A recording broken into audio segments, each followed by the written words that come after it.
Endi qarz masalasi ham bor bo'ldi. Xiyonatni kattasi hozirgi paytda oldi berilib bo'ladi. Imom G'azzoliy rahmatulloh alayhi aytadilarki,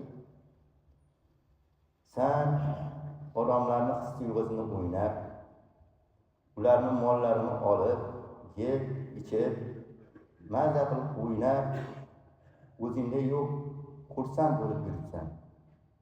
Birodar, lekin bitta narsani unutma. Tez kunda qiyomat yaqin. Sen adolatli bo'lgan Parvardigoringning huzurida turasan. U paytda sen unga bir og'iz so'z ayta olmaysan. O'zingni oqlashga so'z topa olmaysan. Ana unday holatda sen muflis, faqir, bir ojiz, o'zingni bu qilgan ishlaringni oqlashga bir so'z topa olmay turgan paytingda seni savoplaring, yaxshiliklaring, sen urgan, sen so'kkan, sen haqorat qilgan, sen molini yegan odamlarga olib beriladi. Savobing yetmasa, uning gunohlari sening bo'yningga ilinadi va o'zing do'zaxga qarab kuzatilasan. Senga shu kerakmi, ey g'ofil banda degan gapni aytgan.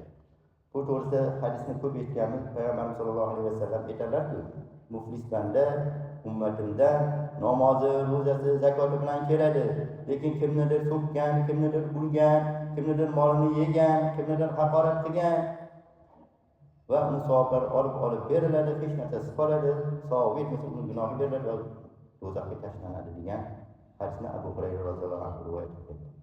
Azizlar, mana shu narsa. Qarz olib berdimiz, insonlarda bo'ladigan bo'lsa juda ehtiyot bo'laylik. Bu narsa juda kerak bo'lsa har kimga gapiriladi. Lekin ko'chada hammamiz yurimiz, ulfatlarimizning ichida ikkita, uchta kamida shunaqa holat bor.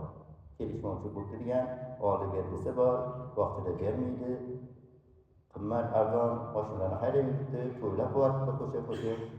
Mana shu narsalardan ehtiyot bo'lishimizni dinimiz tavsiya qiladi va bu Allohning bandalarida bo'ladigan yomon ko'rgan sifatlardan bittasi ekan.